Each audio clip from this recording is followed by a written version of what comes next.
जिस ठाकर स्यों नाही चारा, ताको कीजा सद नमस्कार। जिस गुरु नाल, जिस वाहिगुरु नाल साडा जोर चल ही नहीं सकता, ਉਹਦੇ ਚਰਨਾਂ ਵਿੱਚ ਤਾਂ ਸਾਨੂੰ ਨਮਸਕਾਰ ਹੀ ਕਰਨੀ ਚਾਹੀਦੀ ਹੈ। ਕਮ ਸੇ ਕਮ ਜਿਹੜੇ ਅਸੀਂ ਸਿੱਖਾਂ ਦੇ ਪੁੱਤਰ ਹਾਂ, ਬੱਚੇ ਬੱਚੀਆਂ ਹਾਂ, ਸਾਨੂੰ ਤੇ ਵਾੜ ਸਲਾਮਤ ਰੱਖਣ ਦੇ ਵਿੱਚ ਹੀ ਕੋਸ਼ਿਸ਼ ਕਰਨੀ ਚਾਹੀਦੀ ਹੈ। ਅਸੀਂ ਆਪਣੀ ਵਾੜ ਨੂੰ ਆਪ ਹੀ ਤੋੜੀ ਜਾਈਏ, ਕਿੰਨੀ ਦੁੱਖ ਦੀ ਗੱਲ ਹੈ।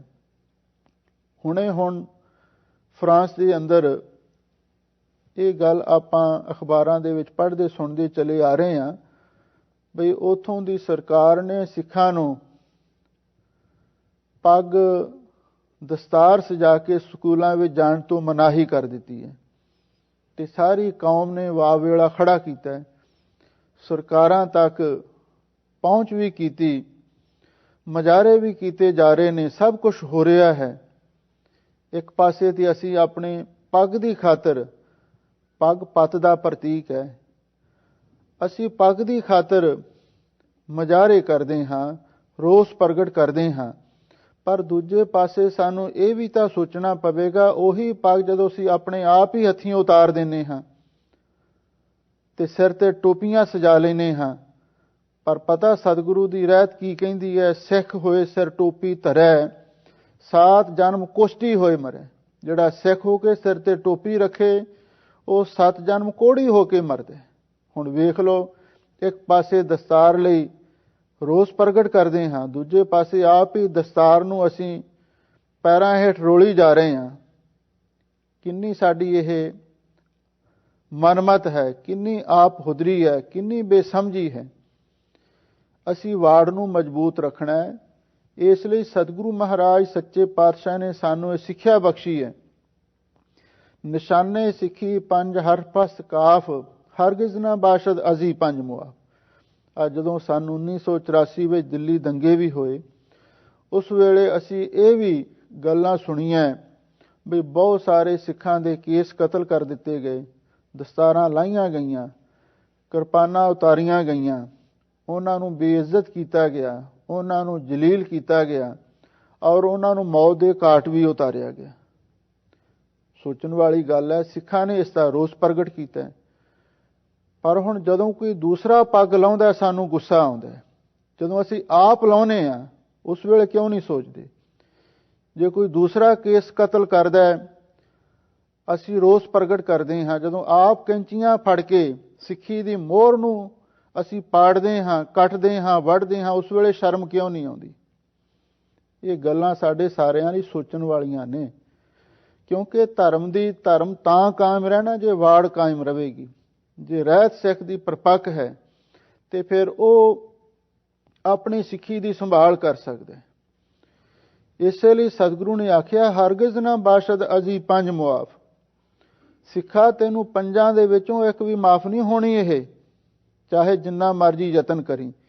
ਕਈ ਕਹਿੰਦੇ ਜੀ ਅਸੀਂ ਤੇ ਵੀ ਹੁਣ ਅਸੀਂ ਇਹ ਮਾਫ ਕਰਵਾ ਲਿਆ, ਅਸੀਂ ਕਿਰਪਾਨ ਨਹੀਂ ਪਾ ਸਕਦੇ ਜਾਂ ਕੋਈ ਹੋਰ ਰਹਿਤ ਨਹੀਂ ਰੱਖ ਸਕਦੇ, ਪਰ ਜਦੋਂ ਸਾਡਾ ਗੁਰੂ ਨਹੀਂ ਮਾਫ ਕਰਦਾ ਤੇ ਹੋਰ ਅਸੀਂ ਕਿਹਦੇ ਕੋਲੋਂ ਮਾਫ ਕਰਵਾ ਲਈ? ਕਿਹਦੇ ਵਿੱਚ ਇਹ ਪਾਵਰ ਹੈ ਜਿਹੜਾ ਸਾਨੂੰ ਕੋਈ ਛੋਟ ਦੇ ਸਕੇ? ਇਹ ਤੇ ਸਾਡੀਆਂ ਆਪਣੀਆਂ ਕਮਜ਼ੋਰੀਆਂ ਨੇ। ਸਤਿਗੁਰੂ ਕਹਿੰਦੇ ਨੇ ਉਹ ਕਿਹੜੇ ਨੇ 5 ਕਾਫ, ਕਿਹੜੇ ਨੇ 5 ਕਕਾਰ, ਉਹਨਾਂ ਬਾਰੇ ਸਪਸ਼ਟ ਲਿਖਿਆ ਹੈ। ਕੜਾ ਕਾਰਦੋ ਕਸ਼ ਕੰਗੇ ਬਿਦਾਂ, ਕੜਾ ਸਰਬਲੋ ਦਾ ਹੋਣਾ ਚਾਹੀਦਾ। ਪਰ ਹੁਣ ਗੁਰਸਿੱਖ ਨੂੰ ਸ਼ਕੀਨੇ ਨੇ ਘੇਰਿਆ ਹੋਇਆ। ਅਸੀਂ ਸੋਨੇ ਦੇ ਕੜੇ ਤਾਂ ਪਾ ਸਕਦੇ ਹਾਂ, ਪਰ ਸਰਬਲੋ ਦਾ ਕੜਾ ਸਾਨੂੰ ਪਾਉਣਾ ਔਖਾ ਲੱਗਦਾ। ਪਰ ਯਾਦ ਰੱਖੋ, ਸਿੱਖੀ ਦੀ ਰਹਿਤ ਵਿੱਚ ਸਰਬਲੋ ਦਾ ਹੀ ਕੜਾ ਹੈ। ਹੋਰ ਆਪਣੀ ਮਰਜ਼ੀ ਨਾਲ ਜੋ ਮਰਜ਼ੀ ਪਾਈ ਫਿਰੇ, ਜਿਹੜੇ ਸੋਨੇ ਦੇ ਕੜੇ ਪਾਈ ਫਿਰਦੇ, ਉਹ ਯਾਦ ਰੱਖੋ ਕਲਗੀਧਰ ਪਾਤਸ਼ਾਹ ਗੁਰੂ ਗੋਬਿੰਦ ਸਿੰਘ ਸਾਹਿਬ ਮਹਾਰਾਜ ਨੇ ਜਦੋਂ ਪਟਨੇ ਦੀ ਧਰਤੀ ਤੇ ਬਾਲ ਲੀਲਾ ਕਰ ਰਹੇ ਸਨ ਤੇ ਉੱਥੇ ਗੰਗਾ ਦੇ ਵਿੱਚ ਇਸ਼ਨਾਨ ਕਰ ਰਹੇ ਸਨ।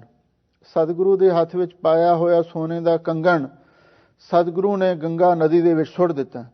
ਮਾਤਾ ਗੁਜਰੀ ਕੋਲ ਗੱਲ ਗਈ। ਮਾਤਾ ਗੁਜਰੀ ਜੀ ਨੇ ਬੜੇ ਸਿਆਣੇ ਗੋਤਾਖੋਰ ਆਦਮੀ ਬੁਲਾਏ, ਉਹਨਾਂ ਨੂੰ ਆਖਿਆ ਉਹ ਸੋਨੇ ਦਾ ਕੜਾ ਬੜਾ ਕੀਮਤੀ ਸੀ, ਉਹਦੇ ਵਿੱਚ ਨਗ ਵੀ ਜੜੇ ਹੋਏ ਸਨ, ਉਸ ਦੀ ਤਲਾਸ਼ ਕੀਤੀ ਜਾਵੇ।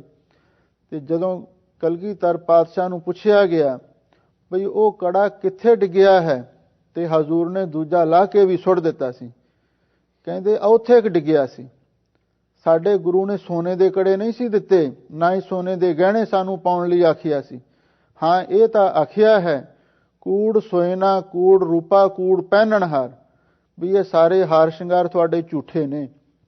ਕੱਪੜ ਰੂਪ ਸੁਹਾਵਨਾ ਛੜ ਦੁਨੀਆ ਅੰਦਰ ਜਾਵਣਾ, ਮੰਦਾ ਚੰਗਾ ਆਪਣਾ ਆਪੇ ਹੀ ਕੀਤਾ ਪਾਵਨਾ। ਇਹ ਸਤਿਗੁਰੂ ਦੀ ਬਾਣੀ ਦੇ ਉਪਦੇਸ਼ ਨੇ।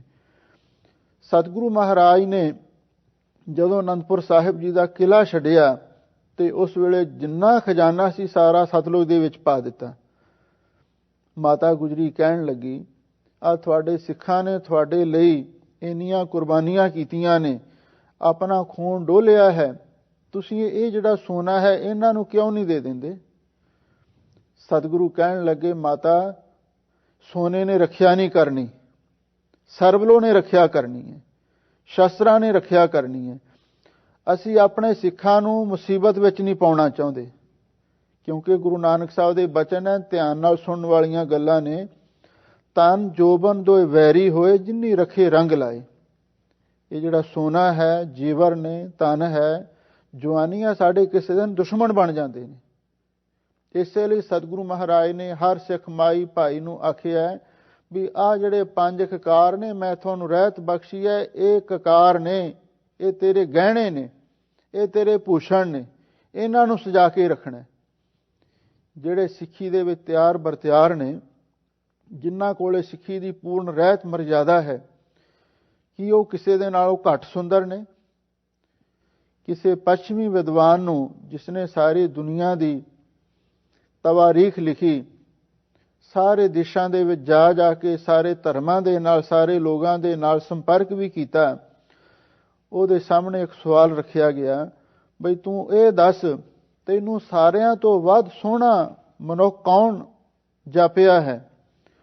ਤਾਂ ਉਸਨੇ ਅੱਗੋਂ ਜਵਾਬ ਦਿੱਤਾ, ਜਦੋਂ ਮੈਂ ਕਲਗੀਧਰ ਪਾਤਸ਼ਾਹ ਦੇ ਪੁੱਤਰ ਨੂੰ ਤੱਕਿਆ, ਖਾਲਸਾ ਮੇਰੋ ਰੂਪ ਹੈ ਖਾਸ, ਖਾਲਸੇ ਮੈਂ ਹੂੰ ਕਰੋ ਨਿਵਾਸ, ਤੇ ਮੇਰਾ ਦਿਲ ਅਸ਼ਸ਼ ਕਰ ਉਠਿਆ।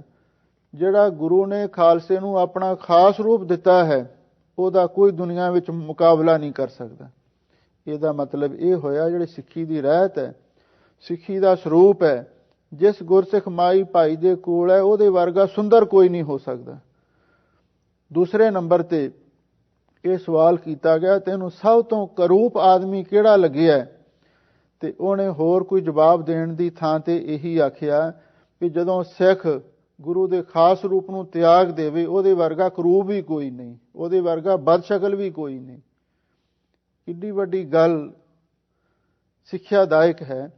ਅਸੀਂ ਇਹਨਾਂ ਗੱਲਾਂ ਤੇ ਵਿਚਾਰ ਕਰਨੀ ਹੈ। ਕਥਾ ਵੀ, ਪ੍ਰਚਾਰ ਵੀ ਹਰ ਰੋਜ਼ ਹੁੰਦਾ ਹੈ, ਪਰ ਅਸੀਂ ਕੀ ਕਦੀ ਇਹਦੇ ਵਿੱਚੋਂ ਕੁਝ ਧਾਰਨ ਕਰਨ ਦੀ ਕੋਸ਼ਿਸ਼ ਵੀ ਕਰਦੇ ਹਾਂ, ਕੁਝ ਪੱਲੇ ਬੰਨ੍ਹਣ ਦਾ ਯਤਨ ਵੀ ਕਰਦੇ ਹਾਂ, ਜਾਂ ਕਿ ਅਸੀਂ ਆਪਣੇ ਪੈਰਾਂ ਤੇ ਹਮੇਸ਼ਾ ਕੁਹਾੜਾ ਚਲਾਉਂਦੇ ਹੀ ਰਵਾਂਗੇ?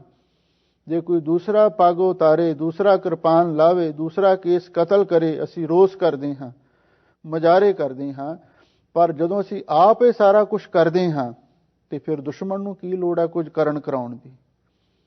ਇਸ ਲਈ ਇਹਨਾਂ ਗੱਲਾਂ ਦੀ ਵਿਚਾਰ ਕਰਨੀ ਬਣਦੀ ਹੈ। ਧੰਨ ਗੁਰੂ ਨਾਨਕ ਦੇਵ ਮਹਾਰਾਜ ਅੱਜ ਸਾਨੂੰ ਸਿੱਖੀ ਦੀ ਪਹਿਲੀ ਸਟੇਜ ਹੈ, ਸਿੱਖੀ ਦਾ ਪਹਿਲਾ ਇਹ ਇੱਕ ਪਲੇਟਫਾਰਮ ਹੈ, ਧਰਮ।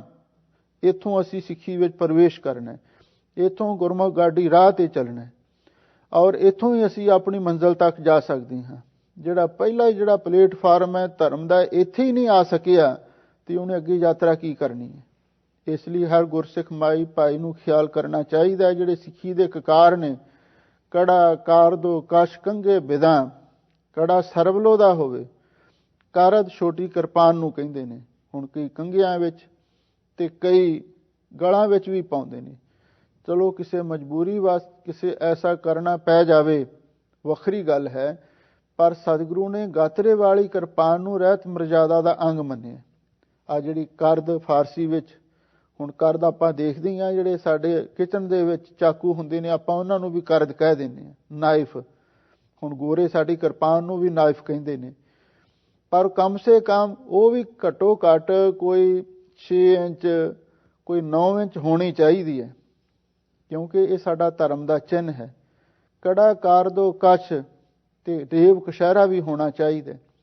ਅਸੀਂ ਹੋਰ ਤੇ ਬਸਤਰ ਤਾਂ ਪਹਿਨਦੇ ਹੀ ਆ ਨਾ, ਤੇੜ ਬਸਤਰ ਤਾਂ ਕੋਈ ਪਹਿਨਦੇ ਹੀ ਆ, ਪਰ ਜੇ ਗੁਰੂ ਦੀ ਬਖਸ਼ੀ ਕਛਹਿਰਾ ਪਹਿਨ ਲਵਾਂਗੇ ਅਸੀਂ ਸਿੱਖੀ ਦੇ ਨੇੜੇ ਹੋ ਜਾਵਾਂਗੇ, ਗੁਰੂ ਦੀ ਰਹਿਮਤ ਦੇ ਪਾਤਰ ਹੋ ਜਾਵਾਂਗੇ। ਤੇ ਨਾਲ ਹੀ ਸਤਿਗੁਰੂ ਮਹਾਰਾਜ ਨੇ ਗੁਰਸਿੱਖ ਨੂੰ ਆਖਿਆ ਵੀ ਕਾਠ ਦਾ ਕੰਘਾ ਵੀ ਹਮੇਸ਼ਾ ਲਈ ਧਾਰਨ ਕਰਨਾ ਹੈ। ਸਾਬਤ ਸੂਰਤ ਸਿੱਧਾ ਦਾੜਾ, ਕਾਠ ਕਾ ਕੰਘਾ ਕੇਸੀ ਚਾੜਾ। ਇਹ ਸਾਡੀ ਸਿੱਖੀ ਦੀ ਵਾੜ ਹੈ। ਸਤਿਗੁਰੂ ਮਹਾਰਾਜ ਨੇ ਕਾਠ ਦਾ ਕੰਘਾ ਵਰਤਣ ਦੇ ਲਈ ਸਿੱਖ ਨੂੰ ਦਿੱਤਾ। ਇਹਦਾ ਕਾਰਨ ਇੱਕ ਇਹ ਵੀ ਹੈ ਕਿ ਜਦੋਂ ਕਾਠ ਦਾ ਕੰਘਾ ਸਾਡੇ ਕੇਸਾਂ ਵਿੱਚ ਹੋਵੇ ਤੇ ਜਿਹੜੇ ਸਿਆਣੇ ਵਿਦਵਾਨ ਨੇ, ਖੋਜੀ ਨੇ, ਸਾਇੰਸਦਾਨ ਨੇ, ਉਹ ਇਹ ਵੀ ਗੱਲ ਕਹਿੰਦੇ ਨੇ ਸਾਡੇ ਕੇਸਾਂ ਵਿੱਚ ਵੀ ਬਿਜਲੀ ਹੈ। ਜਦੋਂ ਕਾਠ ਦਾ ਕੰਘਾ ਸਾਡੇ ਕੇਸਾਂ ਵਿੱਚ ਹੁੰਦਾ ਹੈ ਨਾ, ਔਰ ਉਹ ਉਸ ਬਿਜਲੀ ਤੇ ਕੰਟਰੋਲ ਰੱਖਦਾ, ਸਾਡੇ ਦਿਮਾਗ ਤੇ, ਸਾਡੀ ਸਿਹਤ ਤੇ ਬੁਰਾ ਅਸਰ ਨਹੀਂ ਪੈਣ ਦਿੰਦਾ। ਇਸ ਲਈ ਕੰਘਾ ਕਾਠ ਦਾ ਹੀ ਹੋਣਾ ਚਾਹੀਦਾ। ਔਰ ਇਹਦੇ ਬਾਰੇ ਇੱਕ ਇੰਡੀਆ ਦੇ ਵਿੱਚ ਛੋਟੀ ਜਿਹੀ ਘਟਨਾ ਵੀ ਹੋਈ। ਕਹਿੰਦੇ ਕੋਈ ਗੁਰਸਿੱਖ ਸੀ ਅੰਮ੍ਰਿਤਧਾਰੀ, ਔਰ ਉਹ ਆਪਣੇ ਖੇਤ ਵਿੱਚ ਉਸ ਦੀ ਮੋਟਰ ਬੰਦ ਹੋ ਗਈ। ਉਹ ਕੁਛ ਬਿਜਲੀ ਦਾ ਕੰਮ ਕਰ ਰਿਹਾ ਸੀ। ਉਹ ਜਦੋਂ ਫਿਊਜ਼ ਲਾਉਣ ਲੱਗਿਆ ਤੇ ਅਚਾਨਕ ਉਹਨੂੰ ਕਰੰਟ ਲੱਗਿਆ। ਤੇ ਕਰੰਟ ਲੱਗਣ ਦਾ ਨਤੀਜਾ ਕੀ ਹੋਇਆ, ਉਹ ਇੱਕਦਮ ਕਰੰਟ ਦਾ ਜਦੋਂ ਝਟਕਾ ਲੱਗਿਆ, ਉਹ ਜ਼ਮੀਨ ਤੇ ਡਿੱਗ ਕੇ ਬੇਹੋਸ਼ ਹੋ ਗਿਆ। ਜਦੋਂ ਹੌਲੀ ਹੌਲੀ ਘਰਦਿਆਂ ਨੂੰ ਪਤਾ ਲੱਗਿਆ, ਬੇਹੋਸ਼ੀ ਦੀ ਹਾਲਤ ਵਿੱਚ ਪਏ ਨੂੰ ਉਹ ਗੱਡੀ ਤੇ ਪਾ ਕੇ ਹਸਪੀਟਲ ਡਾਕਟਰ ਕੋਲ ਲੈ ਗਏ। ਤੇ ਉਸ ਡਾਕਟਰ ਨੇ ਜਦੋਂ ਬੜੇ ਧਿਆਨ ਦੇ ਨਾਲ ਉਸ ਨੂੰ ਵੇਖਿਆ ਔਰ ਉਸ ਨੂੰ ਚੈੱਕ ਕੀਤਾ, ਤੇ ਡਾਕਟਰ ਬੜਾ ਹੈਰਾਨ ਸੀ। ਕਹਿੰਦਾ ਵੀ ਕਰੰਟ ਬਹੁਤ ਜ਼ਬਰਦਸਤ ਸੀ, ਕਿਉਂਕਿ 3 ਫੇਸ ਬਿਜਲੀ ਦਾ ਕਰੰਟ ਸੀ। ਤੇ ਨਾਲ ਹੀ ਉਸਨੇ ਆਖਿਆ ਇਹਦੇ ਬਚਣ ਦੀ ਕੋਈ ਉਮੀਦ ਵੀ ਨਹੀਂ ਸੀ।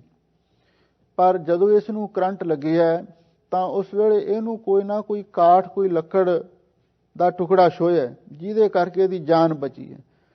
ਘਰ ਦੇ ਕਹਿਣ ਲੱਗੇ ਲੱਕੜ ਤਾਂ ਇਹਦੇ ਕੋਲ ਹੈ ਹੀ ਨਹੀਂ ਸੀ।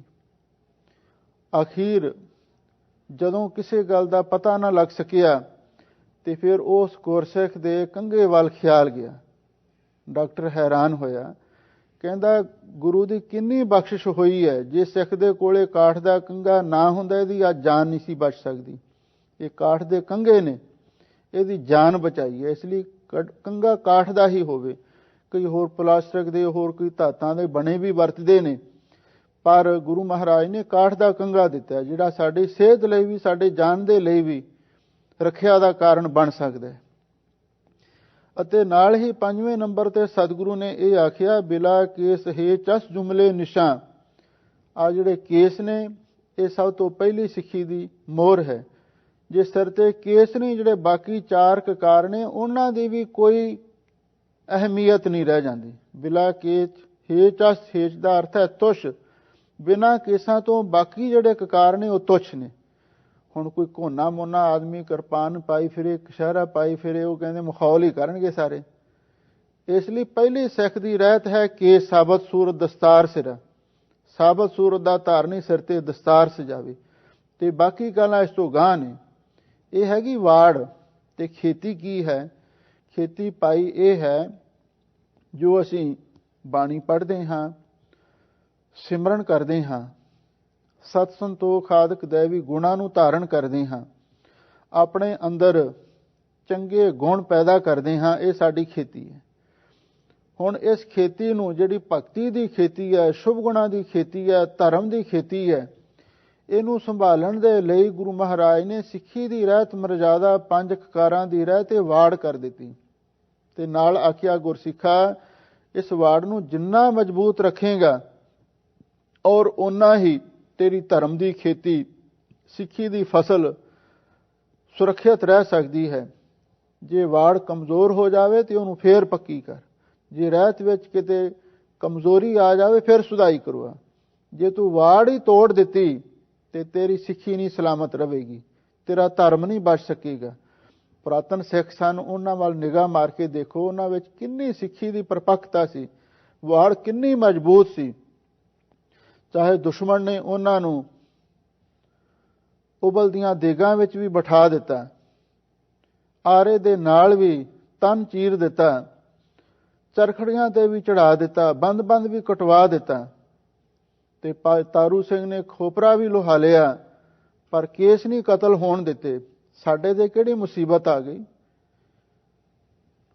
ਅਸੀਂ ਵਾੜ ਨੂੰ ਮਜ਼ਬੂਤ ਰੱਖਣਾ, ਜਿੰਨੀ ਵਾੜ ਮਜ਼ਬੂਤ ਹੈ ਉਨੀ ਸਿੱਖੀ ਮਜ਼ਬੂਤ ਹੈ। ਇਹ ਧੰਨ ਗੁਰੂ ਨਾਨਕ ਦੇਵ ਮਹਾਰਾਜ ਸੱਚੇ ਪਾਤਸ਼ਾਹ ਅੱਜ ਸਾਨੂੰ ਇਹੀ ਸਿੱਖਿਆ ਬਖਸ਼ਿਸ਼ ਕਰ ਰਹੇ ਨੇ।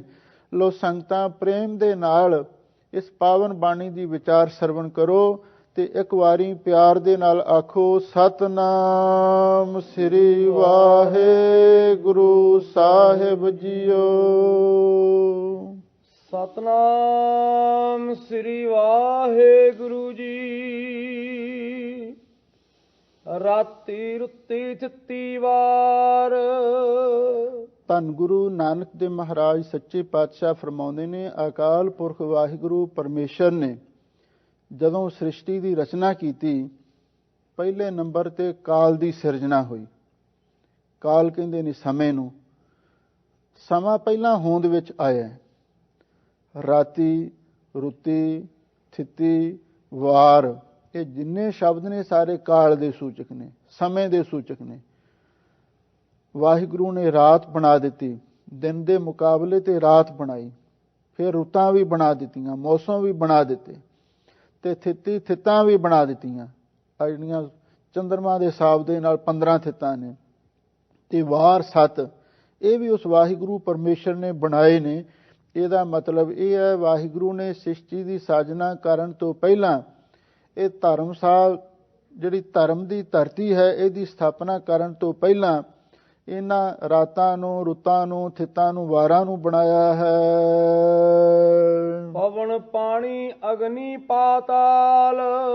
ਫਿਰ ਦੂਸਰੇ ਨੰਬਰ ਤੇ ਸਤਿਗੁਰੂ ਕਹਿੰਦੇ ਨੇ, ਵਾਹਿਗੁਰੂ ਪਰਮੇਸ਼ਰ ਨੇ ਪਵਨ, ਹਵਾ, ਪਾਣੀ, ਜਲ ਤੇ ਅਗਨੀ, ਇਹਨਾਂ ਤੱਤਾਂ ਨੂੰ ਬਣਾਇਆ। ਤੇ ਪਾਤਾਲ, ਤੇ ਪਾਤਾਲ ਜਿਹੜੇ ਹੇਠਾਂ ਪਾਤਾਲ ਹੈ, ਇਹਨੂੰ ਵਾਹਿਗੁਰੂ ਪਰਮੇਸ਼ਰ ਨੇ ਬਣਾਇਆ। ਪਾਤਾਲ ਜਿਹੜਾ ਲਫ਼ਜ਼ ਹੈ, ਇਹ ਸਪੇਸ ਦਾ ਵਾਚਕ ਹੈ, ਸਥਾਨ ਦਾ ਵਾਚਕ ਹੈ। ਤੇ ਪਵਨ, ਪਾਣੀ, ਅਗਨੀ, ਇਹ ਜਿਹੜੇ ਸ਼ਬਦ ਨੇ, ਇਹ ਵਸਤੂ ਵਾਚਕ ਨੇ, ਪਦਾਰਥ ਵਾਚਕ ਨੇ। ਹਜ਼ੂਰ ਕਹਿੰਦੇ ਨੇ, ਵਾਹਿਗੁਰੂ ਪਰਮੇਸ਼ਰ ਨੇ ਪਹਿਲਾਂ ਰਾਤਾਂ, ਰੁੱਤਾਂ, ਥਿੱਤਾਂ, ਵਾਰਾਂ ਨੂੰ ਬਣਾਇਆ। ਦੂਸਰੇ ਨੰਬਰ ਤੇ ਉਸਨੇ ਪਵਨ, ਪਾਣੀ, ਅਗਨੀ, ਇਹ ਜਿਹੜੇ ਤੱਤ ਬਣਾਏ, ਜਿਨ੍ਹਾਂ ਤੋਂ ਅੱਗੇ ਸ੍ਰਿਸ਼ਟੀ ਪੈਦਾ ਹੋਈ। ਤੇ ਨਾਲ ਹੀ ਪਾਤਾਲ, ਪਾਤਾਲ ਦਾ ਅਰਥ ਹੈ ਵੀ ਉਹ ਧਰਤੀ ਬਣਾਈ ਜਿੱਥੇ ਜੀਵ ਜਨਤਾ ਨੂੰ ਪੈਦਾ ਕਰਨਾ ਸੀ। ਇਸ ਵਿੱਚ ਧਰਤੀ ਥਾਪ ਰੱਖੀ ਧਰਮਸਾਲ। ਇਹ ਜਿਹੜੀਆਂ ਰਾਤਾਂ, ਰੁੱਤਾਂ, ਥਿੱਤਾਂ, ਵਾਰਾਂ ਦਾ ਪਸਾਰਾ ਸੀ, ਪੌਣ, ਪਾਣੀ, ਅਗਨੀ, ਪਾਤਾਲ ਦਾ ਜਿਹੜਾ ਇਹ ਇੱਕ ਮੁਜਸਮਾ ਸੀ, ਇੱਕ ਘੇਰਾ ਸੀ। ਤਿਸ ਵਿੱਚ, ਤਿਸ ਇੱਕ ਬਚਨ ਹੈ, ਮਤਲਬ ਇਹ ਸਾਰੇ ਪਸਾਰੇ ਦੇ ਵਿੱਚ ਜੋ ਪਿੱਛੇ ਦੱਸਿਆ ਹੈ, ਦੇਸ਼ ਕਾਲ ਦਾ ਪਸਾਰਾ ਸੀ, ਦੇਸ਼ ਕਾਲ ਵਸਤੂ ਰੂਪ ਪਸਾਰਾ ਸੀ। ਇਹਦੇ ਵਿੱਚ ਵਾਹਿਗੁਰੂ ਪਰਮੇਸ਼ਰ ਨੇ ਆਹ ਜਿਹੜੀ ਧਰਤੀ ਹੈ, ਮਾਤ ਲੋਕ ਦੀ ਧਰਤੀ, ਇਹ ਧਰਮਸਾਲ ਬਣਾ ਕੇ ਰੱਖੀ ਹੈ। ਭਾਵ ਧਰਮ ਕਮਾਉਣ ਵਾਸਤੇ, ਵੀ ਇੱਥੇ ਆ ਕੇ ਬੰਦਾ ਧਰਮ ਕਮਾਵੇ, ਇੱਥੇ ਆ ਕੇ ਧਰਮੀ ਬਣੇ। ਇਸ ਲਈ ਧਰਮਸਾਲ, ਇਹ ਧਰਮ ਦੀ ਜਗ੍ਹਾ, ਧਰਮ ਦੀ ਧਰਤੀ ਵਾਹਿਗੁਰੂ ਪਰਮੇਸ਼ਰ ਨੇ ਇਸ ਦੇਸ਼ ਕਾਲ ਵਸਤੂ ਰੂਪੀ ਸੰਸਾਰ ਦੇ ਵਿੱਚ ਬਣਾ ਕੇ ਰੱਖ ਦਿੱਤੀ। ਇਸ ਵਿੱਚ ਜੀ ਜੁਗਤ ਕੇ ਰੰਗ। ਲੋ ਹਜ਼ੂਰ ਕਹਿੰਦੇ ਨੇ, ਆ ਜੋ ਧਰਮਸਾਲ ਧਰਮ ਦੀ ਧਰਤੀ ਹੈ, ਧਰਮ ਕਮਾਉਣ ਦੀ ਧਰਤੀ ਹੈ, ਇਸ ਵਿੱਚ ਜੀ ਜੁਗਤ ਕੇ ਰੰਗ, ਵੀ ਉਸ ਦੇ ਵਿੱਚ ਅਨੇਕਾਂ ਪ੍ਰਕਾਰ ਦੇ ਜੀਵ ਨੇ, ਤੇ ਅਨੇਕਾਂ ਤਰ੍ਹਾਂ ਦੀ ਉਹਨਾਂ ਦੇ ਰਹਿਣ ਸਹਿਣ ਦੀ ਜੁਗਤੀ ਹੈ, ਤੇ ਅਨੇਕਾਂ ਤਰ੍ਹਾਂ ਦੇ ਉਹਨਾਂ ਦੇ ਰੰਗ ਨੇ। ਜਿਹੜਾ ਕੇ ਸ਼ਬਦ ਹੈ ਵੀ ਕਈ ਪ੍ਰਕਾਰ।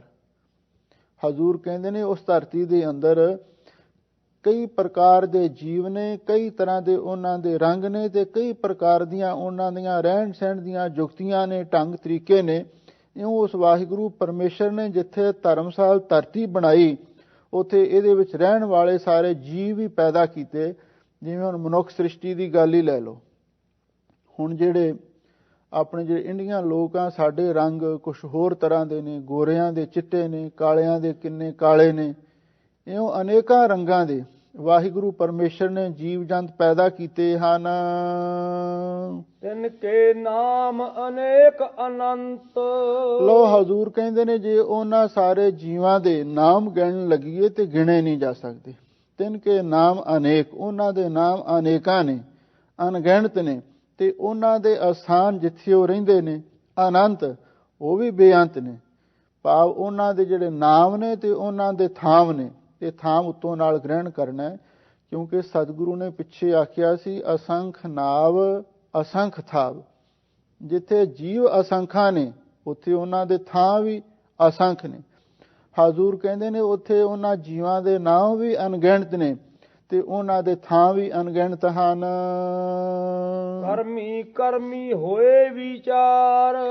ਧੰਨ ਗੁਰੂ ਨਾਨਕ ਦੇਵ ਮਹਾਰਾਜ ਸੱਚੇ ਪਾਤਸ਼ਾਹ ਫਰਮਾਉਂਦੇ ਨੇ, ਭਾਈ ਇਸ ਧਰਤੀ ਤੇ ਆ ਕੇ ਮਨੁੱਖ ਜੋ ਜੋ ਕਰਮ ਕਰਦਾ ਹੈ ਕਰਮੀ ਕਰਮੀ, ਕਿਉਂਕਿ ਕਰਮ ਦੋ ਪ੍ਰਕਾਰ ਦੇ ਨੇ, ਪਹਿਲਾਂ ਤੁਸੀਂ ਵਿਚਾਰ ਸੁਣ ਚੁੱਕੇ ਹੋ। ਇੱਕ ਚੰਗੇ ਕਰਮ ਨੇ, ਦੂਸਰੇ ਮਾੜੇ ਕਰਮ ਨੇ। ਜਿਹੜੇ ਚੰਗੇ ਕਰਮ ਨੇ ਉਹਨਾਂ ਨੂੰ ਪੁੰਨ ਆਖਿਆ ਜਾਂਦਾ ਹੈ, ਮਾੜੇ ਕਰਮਾਂ ਨੂੰ ਪਾਪ ਆਖਿਆ ਜਾਂਦਾ ਹੈ। ਹਜ਼ੂਰ ਕਹਿੰਦੇ ਨੇ ਵੀ ਕਰਮੀ ਕਰਮੀ ਮਨੁੱਖ ਇਸ ਧਰਮਸਾਲ ਧਰਤੀ ਵਿੱਚ ਆ ਕੇ ਜਿਹੋ ਜਿਹੇ ਚੰਗੇ ਮਾੜੇ ਕਰਮ ਕਰਦਾ ਹੈ ਤੇ ਕਰਮੀ ਕਰਮੀ ਹੋਏ ਵਿਚਾਰ, ਵੱਖੋ ਵੱਖਰੇ ਕਰਮਾਂ ਦੇ ਅਨੁਸਾਰ ਫਿਰ ਉਹਦੀ ਵਿਚਾਰ ਹੁੰਦੀ ਹੈ, ਉਹਦਾ ਲੇਖਾ ਜੋਖਾ ਹੁੰਦਾ ਹੈ। ਕਿਉਂਕਿ ਸਤਿਗੁਰੂ ਨੇ ਅੱਗੇ ਚੱਲ ਕੇ ਸ਼ਲੋਕ ਦੇ ਵਿੱਚ ਵੀ ਇਸ਼ਾਰਾ ਕੀਤਾ ਹੈ, ਚੰਗਿਆਈਆਂ ਬੁਰਿਆਈਆਂ ਵਾਚਾ ਧਰਮ ਹਦੂਰ, ਕਰਮੀ ਆਪੋ ਆਪਣੀ ਕੇ ਨੇੜੇ ਕੇ ਦੂਰ। ਜਿਹੜੀਆਂ ਚੰਗਿਆਈਆਂ ਤੇ ਬੁਰਿਆਈਆਂ ਨੇ, ਚੰਗੇ ਤੇ ਮਾੜੇ ਕਰਮ ਨੇ, ਨੇਕੀ ਤੇ ਬਦੀ ਹੈ। ਔਰ ਜਿਹੋ ਜਿਹੇ ਅਸੀਂ ਕਰਮ ਕਰਦੇ ਹਾਂ ਨਾ ਤੇ ਉਹਨਾਂ ਦੀ ਭਾਈ ਵਿਚਾਰ ਹੁੰਦੀ ਹੈ। ਸੱਚਾ ਆਪ ਸੱਚਾ ਦਰਬਾਰ।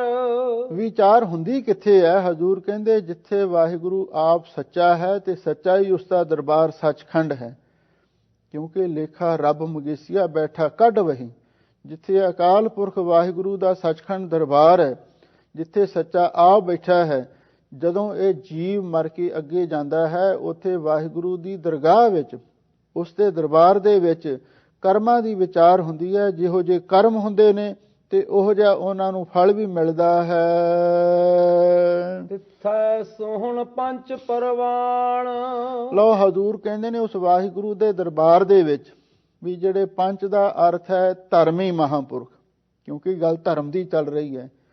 ਜਿਨ੍ਹਾਂ ਨੇ ਧਰਮ ਨੂੰ ਧਾਰਨ ਕੀਤਾ ਹੋਇਆ ਹੈ, ਸਤ ਸੰਤੋਖ ਦਇਆ ਧਰਮ ਵਿਚਾਰ, ਜਿਨ੍ਹਾਂ ਨੇ ਇਹ ਦੈਵੀ ਗੁਣ ਧਾਰਨ ਕੀਤੇ ਹੋਏ ਨੇ, ਜਿਨ੍ਹਾਂ ਨੇ ਸ੍ਰੇਸ਼ਟ ਆਚਾਰ ਤੇ ਵਿਚਾਰ ਧਾਰਨ ਕੀਤਾ ਹੋਇਆ ਹੈ, ਤੇ ਜਾਂ ਜਿਨ੍ਹਾਂ ਨੇ ਸੇਵਾ ਸਿਮਰਨ, ਇਹ ਸਿੱਖ ਧਰਮ ਦੇ ਬੁਨਿਆਦੀ ਅਸੂਲ ਨੇ, ਇਹਨਾਂ ਨੂੰ ਧਾਰਨ ਕੀਤਾ ਹੋਇਆ ਹੈ। ਅਥਵਾ ਜਿਹੜੇ ਸਾਰੇ ਧਰਮਾਂ ਵਿੱਚੋਂ ਅਟਲ ਧਰਮ, ਤਜਸਾ ਪਰਮ ਭਜਿਓ ਪਾਰ ਬ੍ਰਹਮ, ਕਹੋ ਨਾਨਕ ਅਟਲ ਇਹੋ ਧਰਮ। ਵਾਹਿਗੁਰੂ ਦਾ ਨਾਮ ਜਪਣਾ ਸਭ ਤੋਂ ਵੱਡਾ ਧਰਮ ਹੈ ਤੇ ਅਟਲ ਧਰਮ ਹੈ। ਇੱਕ ਥਾਂ ਤੇ ਗੁਰੂ ਅਰਜਨ ਦੇਵ ਮਹਾਰਾਜ ਨੇ ਇਹ ਵੀ ਬਚਨ ਆਖੇ ਨੇ, ਸਰਵ ਧਰਮ ਹੈ ਸ੍ਰੇਸ਼ਟ ਧਰਮ, ਹਰ ਕੋ ਨਾਮ ਜਪ ਨਿਰਮਲ ਕਰਮ। ਇਹ ਹੈ ਧਰਮ ਜਿਹੜੇ ਐਸੇ ਕਰਨ ਵਾਲੇ ਨੇ ਮਹਾਂਪੁਰਖ। ਤਿੱਥੈ ਸੋਹਣ ਪੰਜ ਪ੍ਰਵਾਨ, ਉਸ ਵਾਹਿਗੁਰੂ ਦੇ ਦਰਬਾਰ ਦੇ ਵਿੱਚ ਵੀ ਜਿਹੜੇ ਐਸੇ ਪੰਜ ਧਰਮੀ ਪੁਰਖ ਪ੍ਰਵਾਨ ਹੋ ਜਾਂਦੇ ਨੇ ਤੇ ਫਿਰ ਉਹ ਉੱਥੇ ਵਾਹਿਗੁਰੂ ਦੇ ਸੱਚਖੰਡ ਦਰਬਾਰ ਦੇ ਵਿੱਚ ਸ਼ੋਭਾ ਪਾਉਂਦੇ ਨੇ। ਇਹਦਾ ਮਤਲਬ ਇਹ ਹੈ ਵੀ ਜਿਹੜੇ ਇੱਥੇ ਲੋਕ ਧਰਮੀ ਬਣ ਕੇ ਸਿੱਖੀ ਅਸੂਲਾਂ ਦੀ ਪਾਲਣਾ ਕਰਦੇ ਨੇ, ਸੇਵਾ ਸਿਮਰਨ ਤਿਆਗ ਤੇ ਕੁਰਬਾਨੀ ਆਦਿਕ ਸਿੱਖੀ ਦੇ ਅਸੂਲਾਂ ਨੂੰ ਅਪਣਾਉਂਦੇ ਨੇ, ਅਮਲੀ ਜੀਵਨ ਬਣਾ ਕੇ ਸੰਸਾਰ ਦੇ ਵਿੱਚ ਰਹਿੰਦੇ ਨੇ ਤੇ ਵਾਹਿਗੁਰੂ ਦੀ ਦਰਗਾਹ ਦੇ ਵਿੱਚ ਉਹੀ ਪ੍ਰਵਾਨ ਹੁੰਦੇ ਨੇ ਤੇ ਉਹੀ ਸ਼ੋਭਾ ਪ੍ਰਾਪਤ ਕਰਦੇ ਹਨ।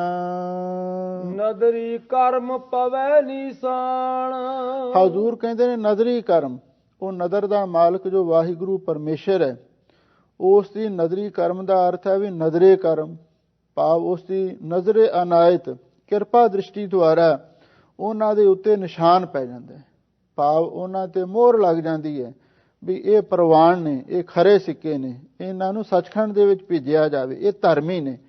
ਜਿਹੜੇ ਇੱਥੇ ਧਰਮੀ ਬਣ ਕੇ ਰਹਿੰਦੇ ਨੇ ਤੇ ਵਾਹਿਗੁਰੂ ਦੀ ਦਰਗਾਹ ਦੇ ਵਿੱਚ ਜਾਣ ਤੋਂ ਹਜ਼ੂਰ ਕਹਿੰਦੇ ਨਦਰੀ ਕਰਮ ਪਵੈ ਨਿਸ਼ਾਨ, ਉਸ ਵਾਹਿਗੁਰੂ ਪਰਮੇਸ਼ਰ ਦੀ ਕਿਰਪਾ ਦ੍ਰਿਸ਼ਟੀ ਦੁਆਰਾ ਉਹਨਾਂ ਦੇ ਮੱਥੇ ਤੇ ਪ੍ਰਵਾਨਗੀ ਦਾ ਨਿਸ਼ਾਨ ਚਿੰਨ੍ਹ ਪੈ ਜਾਂਦਾ ਹੈ। ਕੱਚ ਪਕਾਈ ਉਥੈ ਪਾਏ। ਸਾਹਿਬ ਸਤਿਗੁਰੂ ਸੱਚੇ ਪਾਤਸ਼ਾਹ ਫਰਮਾਉਂਦੇ ਨੇ, ਭਾਈ ਜਦੋਂ ਮਨੁੱਖ ਅੱਗੇ ਪ੍ਰਲੋਕ ਦੇ ਵਿੱਚ ਜਾਂਦਾ ਹੈ ਨਾ, ਉੱਥੇ ਜਾ ਕੇ ਹੀ ਕੱਚ ਪਕਾਈ, ਕਚਿਆਈ ਤੇ ਪਕਿਆਈ ਦਾ ਪਤਾ ਲੱਗਦਾ।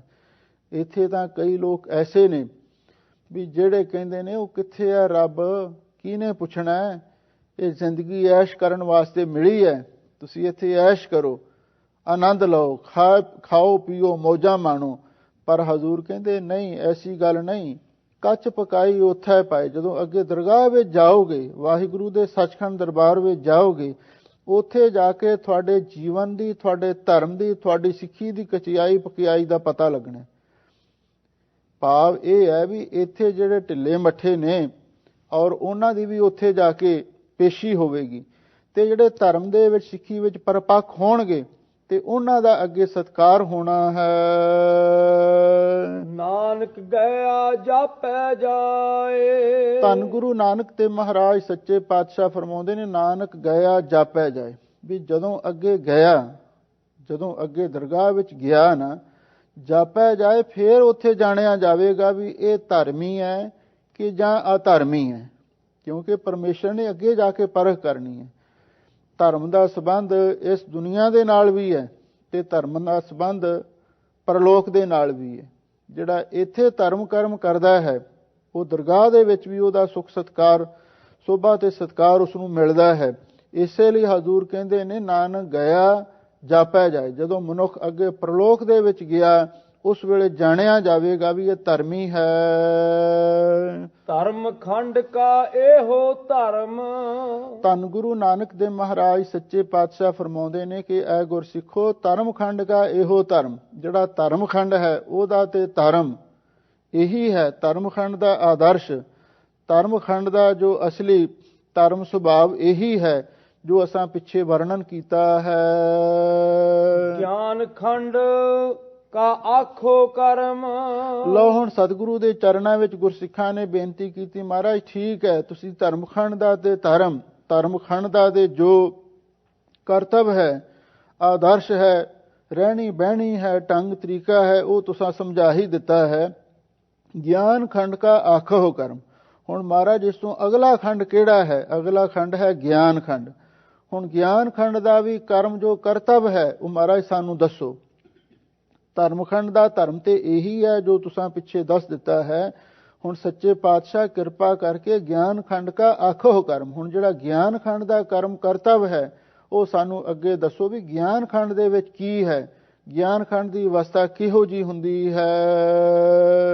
ਕੇਤੇ ਪਵਨ ਪਾਣੀ ਬੈ ਸੰਤਰ, ਕੇਤੇ ਕਾਨ ਮਹੇਸ਼। ਧੰਨ ਗੁਰੂ ਨਾਨਕ ਦੇਵ ਮਹਾਰਾਜ ਸੱਚੇ ਪਾਤਸ਼ਾਹ ਫਰਮਾਉਂਦੇ ਨੇ, ਜਦੋਂ ਮਨੁੱਖ ਧਰਮਖੰਡ ਤੋਂ ਅਗਲੇਰੀ ਅਵਸਥਾ ਗਿਆਨ ਖੰਡ ਦੇ ਵਿੱਚ ਪ੍ਰਵੇਸ਼ ਕਰਦਾ ਹੈ ਔਰ ਉੱਥੇ ਜਾ ਕੇ ਉਸ ਨੂੰ ਐਸਾ ਇੱਕ ਅਨੁਭਵ, ਇੱਕ ਐਸਾ ਉਸ ਨੂੰ ਦੇਵੀ ਗਿਆਨ ਪ੍ਰਾਪਤ ਹੋ ਜਾਂਦਾ ਹੈ ਵੀ ਉਸ ਦੇਵੀ ਗਿਆਨ ਦਾ ਸਦਕਾ ਤੇ ਉਸ ਨੂੰ ਵਾਹਿਗੁਰੂ ਪਰਮੇਸ਼ਰ ਦੀ ਬੇਅੰਤ ਸ੍ਰਿਸ਼ਟੀ ਦੇ ਨਜ਼ਾਰੇ ਦਿਸਣ ਲੱਗ ਜਾਂਦੇ ਨੇ। ਉਸ ਨੂੰ ਪਤਾ ਲੱਗ ਜਾਂਦਾ ਹੈ ਕਿ ਵਾਹਿਗੁਰੂ ਪਰਮੇਸ਼ਰ ਨੇ ਕਿਤਨੇ ਪ੍ਰਕਾਰ ਦੀ ਸ੍ਰਿਸ਼ਟੀ ਪੈਦਾ ਕੀਤੀ ਹੈ। ਹੁਣ ਅਸੀਂ ਤੇ ਕੇਵਲ ਇਸ ਧਰਤੀ ਨੂੰ ਹੀ ਵੇਖ ਸਕਦੇ ਹਾਂ, ਜਾਂ ਹੁਣ ਕੁਛ ਸਾਇੰਸਦਾਨ ਚੰਦਰਮਾ ਤੇ ਜਾਂ ਮੰਗਲ ਗ੍ਰਹਿ ਤੱਕ ਪਹੁੰਚੇ ਨੇ, ਪਰ ਜਿਨ੍ਹਾਂ ਦੇ ਉੱਤੇ ਵਾਹਿਗੁਰੂ ਦੀ ਕਿਰਪਾ ਦੁਆਰਾ ਗਿਆਨ ਪ੍ਰਾਪਤ ਹੋ ਜਾਂਦਾ ਹੈ ਤੇ ਫਿਰ ਉਹਨਾਂ ਨੂੰ ਐਸੀ ਵਿਆਪਕ ਦ੍ਰਿਸ਼ਟੀ ਤੇ ਵਿਆਪਕ ਸ੍ਰਿਸ਼ਟੀ ਦਾ ਗਿਆਨ ਹੋ ਜਾਂਦਾ ਹੈ ਜਿਹਦੇ ਬਾਰੇ ਕੁਝ ਵੀ ਬਿਆਨ ਕਰਨਾ ਔਖੀ ਗੱਲ ਹੈ। ਹਜ਼ੂਰ ਕਹਿੰਦੇ ਕੇਤੇ ਪਵਨ ਪਾਣੀ ਵੈ ਸੰਤਰ। ਕਿੰਨੇ ਹੀ ਪਵਨ ਦੇਵਤੇ ਨੇ, ਕਿੰਨੇ ਪ੍ਰਕਾਰ ਦੀ ਹਵਾ ਹੀ ਹੈ ਤੇ ਕਿੰਨੇ ਕਿਸਮ ਦੇ ਪਾਣੀ ਨੇ, ਪਤਾ ਨਹੀਂ ਕਿੰਨੀਆਂ ਪੌਣਾ ਨੇ ਤੇ ਕਿੰਨੇ ਪਾਣੀ ਨੇ, ਸਾਗਰ ਨੇ, ਸਮੁੰਦਰ ਨੇ। ਤੇ ਵੈ ਸੰਤਰ ਦਾ ਅਰਥ ਹੈ ਵੀ ਜਿਹੜੀਆਂ ਅਗਨ ਦੇਵਤੇ ਨੇ ਇਹਨਾਂ ਦਾ ਵੀ ਪਤਾ ਹੀ ਨਹੀਂ ਇਹ ਅੱਗ ਕਿੰਨੇ ਪ੍ਰਕਾਰ ਦੀ ਹੈ। ਕੇਤੇ ਕਾਨ ਮਹੇਸ਼, ਤੇ ਕਿੰਨੇ ਹੀ ਕਾਨ ਕ੍ਰਿਸ਼ਨ ਤੇ ਮਹੇਸ਼ ਸ਼ਿਵ ਜੀ ਵਰਗੇ ਦੇਵਤੇ ਉਸ ਨੂੰ ਦਿਸਦੇ ਨੇ।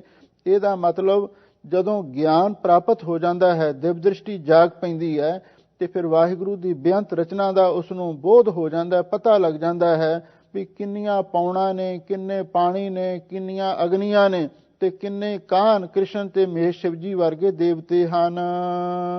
ਕੇਤੇ ਬਰਮੇ ਘਾੜਤ ਘੜੀਆ ਹੈ, ਰੂਪ ਰੰਗ ਕੇ ਵੇਸ। ਉਹਨਾਂ ਨੂੰ ਇਹ ਵੀ ਪਤਾ ਲੱਗ ਜਾਂਦਾ ਹੈ ਵੀ ਬ੍ਰਹਮਾ ਵੀ ਇੱਕ ਹੀ ਨਹੀਂ, ਕੇਤੇ ਬਰਮੇ ਘਾੜਤ ਘੜੀਆ, ਕਿੰਨੇ ਹੀ ਬ੍ਰਾਹਮੇ ਨੇ ਤੇ ਜਿਹੜੇ ਸੰਸਾਰ ਦੀ ਘਾੜਤ ਨੂੰ ਘਾੜੇ ਨੇ, ਕਿਉਂਕਿ ਬ੍ਰਹਮਾ ਨੂੰ ਸ੍ਰਿਸ਼ਟੀ ਦਾ ਕਰਤਾ ਮੰਨਿਆ ਹੋਇਆ। ਕਿੰਨੇ ਬ੍ਰਾਹਮੇ ਨੇ ਜਿਨ੍ਹਾਂ ਦੀ ਘਾੜਤ ਕੜੀ ਜਾਂਦੀ ਹੈ। ਰੂਪ ਰੰਗ ਕੇ ਵੇਸ, ਕਈ ਹੋਰ ਰੂਪ ਰੰਗਾਂ ਵਾਲੇ ਤੇ ਕਈ ਵੇਸਾਂ ਵਾਲੇ ਹੋਰ ਵੀ ਦੇਵੀ ਦੇਵਤੇ ਉਸ ਨੂੰ ਨਜ਼ਰ ਆਉਂਦੇ ਹਨ। ਕੀਤਿਆ ਕਰਮ ਭੂਮੀ ਮੇਰ ਕੇਤੇ, ਕੇਤੇ ਧੂ ਉਪਦੇਸ਼।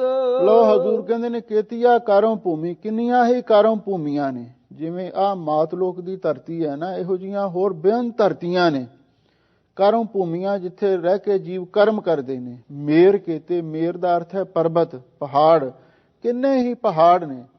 ਕੇਤੇ ਤੂੰ ਉਪਦੇਸ਼, ਤੇ ਕਿੰਨੇ ਹੀ ਧਰੂ ਮੰਡਲ ਨੇ ਤੇ ਉਪਦੇਸ਼, ਤੇ ਕਿੰਨੇ ਹੀ ਉਪਦੇਸ਼ ਧਰੂ ਮੰਡਲ ਦੇ। ਉਪਦੇਸ਼ ਦਾ ਅਰਥ ਹੈ ਉਹਦੇ ਆਲੇ ਦੁਆਲੇ ਜਿਹੜੇ ਹੋਰ ਦੇਸ਼ ਨੇ। ਜਿਵੇਂ ਇੱਕ ਧਰੂ ਮੰਡਲ ਦੇ ਆਲੇ ਦੁਆਲੇ 7 ਗ੍ਰਹਿ ਘੁੰਮਦੇ ਨੇ, ਉਪਦੇਸ਼ ਉਹਨਾਂ ਨੂੰ ਕਿਹਾ ਹੈ। ਵੀ ਕਿੰਨੇ ਹੀ ਧਰੂ ਮੰਡਲ ਨੇ ਤੇ ਕਿੰਨੇ ਹੀ ਉਹਨਾਂ ਦੇ ਆਲੇ ਦੁਆਲੇ ਹੋਰ ਗ੍ਰਹਿ ਘੁੰਮ ਰਹੇ ਹਨ। ਇਹ ਪਤਾ ਹੀ ਨਹੀਂ ਲੱਗਦਾ, ਬੇਅੰਤ ਸ੍ਰਿਸ਼ਟੀ ਦਾ ਉਸ ਨੂੰ ਵਿਆਪਕ ਅਨੁਭਵ ਹੋ ਜਾਂਦਾ ਹੈ। ਕੇਤੇ ਇੰਦ ਚੰਦ ਸੂਰ ਕੇਤੇ, ਕੇਤੇ ਮੰਡਲ ਦੇਸ।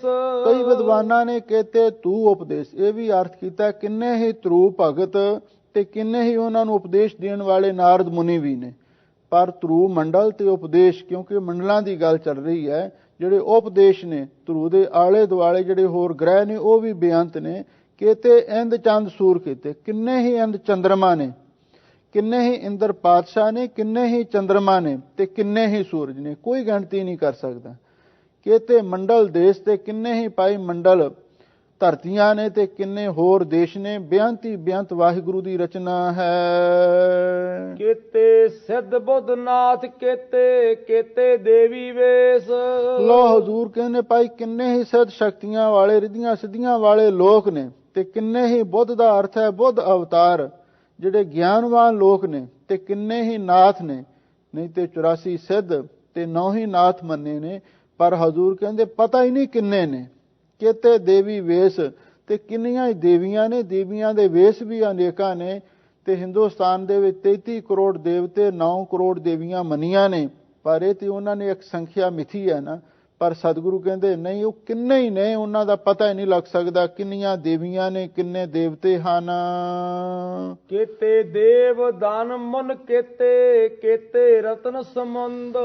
ਧੰਨ ਗੁਰੂ ਨਾਨਕ ਦੇਵ ਮਹਾਰਾਜ ਸੱਚੇ ਪਾਤਸ਼ਾਹ ਫਰਮਾਉਂਦੇ ਨੇ, ਕਿੰਨੇ ਹੀ ਦੇਵਤੇ ਨੇ ਤੇ ਕਿੰਨੇ ਹੀ ਦਾਨਵ ਰਾਖਸ਼ ਹਨ, ਤੇ ਮਨ ਕੇਤੇ ਕਿੰਨੇ ਮੁਨੀ ਵੀ ਹਨ। ਭਾਵ ਇਹ ਵਾਹਿਗੁਰੂ ਦੀ 3 ਪ੍ਰਕਾਰ ਦੀ ਸ੍ਰਿਸ਼ਟੀ ਹੈ। ਦੇਵਤੇ ਸਤੋਗੁਣੀ ਸ੍ਰਿਸ਼ਟੀ ਵਿੱਚ ਆਉਂਦੇ ਨੇ, ਤੇ ਦਾਨਵ ਜਿਹੜੇ ਦੈਂਤ ਨੇ ਤਮੋਗੁਣ ਸ੍ਰਿਸ਼ਟੀ ਵਿੱਚ ਆਉਂਦੇ ਨੇ, ਤੇ ਜਿਹੜੇ ਮੁਨੀ ਲੋਕ ਨੇ ਔਰ ਉਹ ਰਜੋਗੁਣ ਸ੍ਰਿਸ਼ਟੀ ਵਿੱਚ ਨੇ। ਹਜ਼ੂਰ ਕਹਿੰਦੇ ਵਾਹਿਗੁਰੂ ਨੇ ਕਿੰਨੇ ਹੀ ਦੇਵਤੇ, ਕਿੰਨੇ ਦੈਂਤ, ਕਿੰਨੇ ਮੁਨੀ ਪੈਦਾ ਕੀਤੇ ਨੇ। ਕੇਤੇ ਰਤਨ ਸਮੁੰਦ, ਕਿੰਨੇ ਹੀ ਪਾਈ ਰਤਨ ਨੇ ਤੇ ਕਿੰਨੇ ਹੀ ਰਤਨਾਂ ਦੇ ਸਮੁੰਦਰ ਨੇ, ਕਿਉਂਕਿ ਸਮੁੰਦਰ ਵਿੱਚ ਵੀ ਰਤਨ ਮੰਨੇ ਗਏ ਨੇ। ਪਰ ਹਜ਼ੂਰ ਕਹਿੰਦੇ ਰਤਨ ਵੀ ਬੇਅੰਤ ਨੇ, 14 ਹੀ ਰਤਨ ਨਹੀਂ, ਬੇਅੰਤ ਰਤਨ ਨੇ ਤੇ ਬੇਅੰਤ ਰਤਨਾਂ ਦੇ ਸਮੁੰਦਰ ਵਾਹਿਗੁਰੂ ਨੇ ਪੈਦਾ ਕੀਤੇ ਨੇ। ਐਸਾ ਉਹਨਾਂ ਮਹਾਂਪੁਰਖਾਂ ਨੂੰ ਬੋਧ ਪ੍ਰਾਪਤ ਹੁੰਦਾ ਹੈ। ਕੇਤੀਆ ਖਾਣੀ, ਕੇਤੀਆ ਬਾਣੀ, ਕੇਤੇ ਪਾਤ ਨਰਿੰਦ। ਹਜ਼ੂਰ ਕਹਿੰਦੇ ਕੇਤੀਆ ਖਾਣੀ, ਕਿੰਨੀਆਂ ਹੀ ਖਾਣੀਆਂ ਨੇ। 4 ਖਾਣੀਆਂ ਨੇ, ਅੰਡਜ, ਜੀਰਜ, ਸੇਤਜ, ਕੀਨੀ, ਉਤਪਜ ਖਾਨ, ਬਹੁ ਰਾਜਦੀਨੀ। ਇਹ 4 ਖਾਣੀਆਂ ਹੀ ਨਹੀਂ, ਕਿੰਨੀਆਂ ਹੀ ਖਾਣੀਆਂ ਨੇ। ਕੇਤੀਆ ਬਾਣੀ, ਕਿੰਨੀਆਂ ਹੀ ਬਾਣੀਆਂ ਨੇ। 4 ਬਾਣੀਆਂ ਮੰਨੀਆਂ ਨੇ, ਪਰਾਪਸੰਤੀ ਮਧਮਾ ਬੈਖਰੀ, ਕਿੰਨੀਆਂ ਹੀ ਬਾਣੀਆਂ ਨੇ। ਕੇਤੇ ਪਾਤ ਨਰਿੰਦ, ਕਿੰਨੇ ਹੀ ਪਾਤਸ਼ਾਹ ਤੇ ਕਿੰਨੇ ਹੀ ਨਰਿੰਦ ਰਾਜੇ ਨੇ। ਪਾਤਸ਼ਾਹਾਂ ਦਾ ਤੇ ਰਾਜਿਆਂ ਦਾ ਵੀ ਪਤਾ ਨਹੀਂ, ਇੰਨੇ ਵਾਹਿਗੁਰੂ ਨੇ ਪੈਦਾ ਕੀਤੇ ਨੇ। ਕੱਲੀ ਇੱਕ ਧਰਤੀ ਦੀ ਗੱਲ ਥੋੜਾ, ਕਿੰਨੇ ਬ੍ਰਹਿਮੰਡ ਖੰਡ ਨੇ ਵਾਹਿਗੁਰੂ ਦੀ ਰਚਨਾ ਦੇ ਵਿੱਚ। ਉਸ ਕਰੋੜਾਂ ਬ੍ਰਹਿਮੰਡਾਂ ਖੰਡਾਂ ਦਾ ਮਾਲਕ ਹੈ। ਕਾਲ ਪੁਰਖ ਕੀ ਦੇਹ ਮੋਹ, ਕੋਟਕ ਬਿਸ਼ਨ ਮਹੇਸ਼, ਕੋਟ ਇੰਦਰ ਬ੍ਰਹਮਾ ਕਿਤੇ ਰਵ ਸਸ ਕਰੋੜ ਜਲੇਸ਼। ਉਸ ਵਾਹਿਗੁਰੂ ਦੀ ਸ੍ਰਿਸ਼ਟੀ ਦਾ ਕੋਈ ਅੰਤ ਨਹੀਂ ਹੈ। ਕੇਤਿਆ ਸੁਰਤੀ ਸੇਵਕ ਕੇਤੇ, ਨਾਨਕ ਅੰਤ ਨਾ ਅੰਤ। ਧੰਨ ਗੁਰੂ ਨਾਨਕ ਦੇਵ ਮਹਾਰਾਜ ਸੱਚੇ ਪਾਤਸ਼ਾਹ ਫਰਮਾਉਂਦੇ ਨੇ, ਭਾਈ ਗਿਆਨ ਖੰਡ ਦੀ ਅਵਸਥਾ ਵਿੱਚ ਜਾ ਕੇ ਪਤਾ ਲੱਗਦਾ ਹੈ ਕੇਤੀਆ ਸੁਰਤੀ, ਵੀ ਕਿੰਨੀਆਂ ਹੀ ਸੁਰਤੀਆਂ ਨੇ। ਜਾਂ ਸੁਰਤੀ ਦਾ ਅਰਥ ਹੈ ਵੇਦ ਵੀ 4 ਹੀ ਨਹੀਂ, ਕਿੰਨੀਆਂ ਹੀ ਵੇਦਾਂ ਦੀਆਂ ਸੁਰਤੀਆਂ ਨੇ। ਤੇ ਜਾਂ ਸੁਰਤੀ ਦਾ ਅਰਥ ਹੈ ਸੁਰਤ ਜੋੜਨ ਵਾਲੇ। ਸੁਰਤ ਜੋੜਨ ਵਾਲੇ ਵੀ ਕਈ ਨੇ ਤੇ ਸੇਵਕ ਕੀਤੇ ਤੇ ਕਿੰਨੇ ਬਈ ਵਾਹਿਗੁਰੂ ਦੇ ਸੇਵਕ ਨੇ ਕੋਈ ਪਤਾ ਨਹੀਂ ਲੱਗ ਸਕਦਾ। ਕਈ ਕੋਟ ਤਤ ਕੇ ਬੇਤੇ ਸਦਾ ਨਿਹਾਰੈ ਏਕੋ ਨੇਤਰੇ। ਬੇਅੰਤ ਹੀ ਬੇਅੰਤ ਵਾਹਿਗੁਰੂ ਦੀ ਰਚਨਾ ਹੈ, ਨਾਨਕ ਅੰਤ ਨਾ ਅੰਤ। ਹਜ਼ੂਰ ਕਹਿੰਦੇ ਨਾ ਉਰਲੇ ਪਾਸੇ ਦਾ ਕੋਈ ਅੰਤ ਹੈ, ਨਾ ਪਰਲੇ ਪਾਸੇ ਦਾ ਕੋਈ ਅੰਤ ਹੈ, ਕੋਈ ਉਸ ਦਾ ਸਿਰਾ ਬੰਨਾ ਨਹੀਂ ਲੱਭ ਸਕਦਾ। ਐਸੀ ਵਾਹਿਗੁਰੂ ਦੀ ਵਿਆਪਕ ਰਚਨਾ ਹੈ। ਜਦੋਂ ਕੋਈ ਆਦਮੀ ਧਰਮ ਖੰਡ ਤੋਂ ਅੱਗੇ ਗਿਆਨ ਖੰਡ ਦੇ ਵਿੱਚ ਪ੍ਰਵੇਸ਼ ਕਰਦਾ ਹੈ ਤਾਂ ਉਸ ਨੂੰ ਇਹਨਾਂ ਸਾਰੀਆਂ ਚੀਜ਼ਾਂ ਦਾ ਗਿਆਨ ਉਪਲਬਧ ਹੁੰਦਾ ਹੈ। ਉਸ ਨੂੰ ਪਤਾ ਲੱਗਦਾ ਹੈ ਵੀ ਬੇਅੰਤ ਵਾਹਿਗੁਰੂ ਪਰਮੇਸ਼ਰ ਨੇ ਸ੍ਰਿਸ਼ਟੀ ਰਚੀ ਹੈ। ਦੋ ਕਿਸਮ ਦੀ ਸ੍ਰਿਸ਼ਟੀ ਹੈ, ਖਾਕੀ ਸ੍ਰਿਸ਼ਟੀ ਹੈ, ਦੂਸਰੀ ਨੂਰੀ ਸ੍ਰਿਸ਼ਟੀ ਹੈ। ਜਿਹੜੀ ਖਾਕੀ ਸ੍ਰਿਸ਼ਟੀ ਹੈ ਉਹ ਤੇ ਮਿੱਟੀ ਤੋਂ ਬਣੀ ਹੋਈ ਹੈ, ਜਿਵੇਂ ਸਾਡੇ ਸਰੀਰ ਨੇ, ਪਸ਼ੂ ਪੰਛੀਆਂ ਦੇ ਸਰੀਰ ਨੇ, ਇਹਨੂੰ ਖਾਕੀ ਸ੍ਰਿਸ਼ਟੀ ਕਹਿੰਦੇ ਨੇ। ਦੂਜੀ ਹੈ ਨੂਰੀ ਸ੍ਰਿਸ਼ਟੀ, ਜਿਹੜੀ ਨੂਰ ਤੋਂ ਬਣੀ ਹੈ। ਭਾਵ ਜਿਵੇਂ ਗੁਪਤ ਰੂਹਾਂ ਨੇ, ਦੇਵਤੇ ਨੇ, ਇਹ ਸਾਰੀ ਉਸ ਨੂਰੀ ਸ੍ਰਿਸ਼ਟੀ ਵਿੱਚ ਆਉਂਦੇ ਨੇ। ਹਜ਼ੂਰ ਕਹਿੰਦੇ ਵਾਹਿਗੁਰੂ ਦੀ ਬੇਅੰਤੀ ਸ੍ਰਿਸ਼ਟੀ ਹੈ, ਨਾਨਕ ਅੰਤ ਨਾ ਅੰਤ। ਉਸ ਵਾਹਿਗੁਰੂ ਦੀ ਸ੍ਰਿਸ਼ਟੀ ਦੇ ਓੜਕ ਦਾ ਕੋਈ ਅੰਤ ਪਾ ਹੀ ਨਹੀਂ ਸਕਦਾ, ਉਹਦਾ ਹੱਦ ਬੰਨਾ ਕੋਈ ਦੱਸ ਹੀ ਨਹੀਂ ਸਕਦਾ। ਇੰਨੀ ਵਾਹਿਗੁਰੂ ਪਰਮੇਸ਼ਰ ਦੀ ਮਹਾਨ ਰਚਨਾ ਹੈ। ਇਹਦਾ ਗਿਆਨ ਭਾਈ ਉਸ ਨੂੰ ਹੁੰਦਾ ਹੈ ਜਿਹੜਾ ਧਰਮੀ ਹੁੰਦਾ ਹੈ। ਧਰਮੀ ਆਦਮੀ ਫਿਰ ਅੱਗੇ ਗਿਆਨਵਾਨ ਹੁੰਦਾ ਹੈ ਤੇ ਗਿਆਨਵਾਨ ਦੀ ਦ੍ਰਿਸ਼ਟੀ ਵਿੱਚ ਇਹ ਸਾਰਾ ਕੁਝ ਫਿਰ ਨਜ਼ਰ ਆ ਜਾਂਦਾ ਹੈ ਜੋ ਵਾਹਿਗੁਰੂ ਦੀ ਮਹਾਨ ਸ੍ਰਿਸ਼ਟੀ ਪੈਦਾ ਕੀਤੀ ਹੋਈ ਹੈ। ਧੰਨ ਗੁਰੂ ਨਾਨਕ ਦੇਵ ਮਹਾਰਾਜ ਸੱਚੇ ਪਾਤਸ਼ਾਹ ਨੇ ਮਹਾਨ ਬਖਸ਼ਿਸ਼ ਕੀਤੀ ਸਾਨੂੰ, ਜਿਹੜੇ ਸਿੱਖੀ ਮਾਰਗ ਦੇ ਪਹਿਲਾ ਪਲੇਟਫਾਰਮ ਤੇ ਜਿਹੜੀ ਦੂਸਰੀ ਸਟੇਜ ਹੈ ਗਿਆਨ ਖੰਡ, ਉਹਦੇ ਬਾਰੇ ਬਹੁਤ ਸੋਹਣੇ ਤਰੀਕੇ ਨਾਲ ਸਮਝਾਇਆ ਹੈ। ਸਤਿਗੁਰੂ ਮਿਹਰ ਕਰਨ ਇਹ ਸਿੱਖਿਆ ਸਤਿਗੁਰੂ ਦੀ ਬਾਣੀ ਦੀ ਸਾਡੇ ਹਿਰਦੇ ਵਿੱਚ ਵਸੇ, ਇਹਦੇ ਨਾਲ ਹੀ ਸਾਡੇ ਜੀਵਨ ਦੀ ਸਫਲਤਾ ਹੋਵੇਗੀ। ਸੋ ਅੰਤ ਵਿੱਚ ਦਾਸ ਧੰਨ ਗੁਰੂ ਰਾਮਦਾਸ ਮਹਾਰਾਜ ਸੱਚੇ ਪਾਤਸ਼ਾਹ ਦੇ ਮਹਾਨ ਪਵਿੱਤਰ ਅਵਤਾਰ ਪੁਰਬ ਦੀ ਲੱਖ ਲੱਖ ਵਧਾਈ ਪੇਸ਼ ਕਰਦਾ ਹੈ ਤੇ ਨਾਲ ਹੀ ਖਿਮਾ ਦਾ ਜਾਚਕ ਹੈ। ਵਿਚਾਰ ਕਰਦਿਆਂ ਹੋਈਆਂ ਭੁੱਲਾਂ ਚੁੱਕਾਂ ਸੰਗਤ ਨੇ ਖਿਮਾ ਕਰਨੀਆਂ। ਕੀਤੀਆ ਖਾਣੀ ਕੀਤੀਆ ਬਾਣੀ ਕੀਤੇ ਪਾਤ ਨਰਿੰਦ, ਕੀਤੀਆ ਸਰਤੀ ਸੇਵਕ ਕੀਤੇ ਨਾਨਕ ਅੰਤ ਨਾ ਅੰਤ। ਵਾਹਿਗੁਰੂ ਜੀ ਕਾ ਖਾਲਸਾ, ਵਾਹਿਗੁਰੂ ਜੀ ਕੀ ਫਤਿਹ।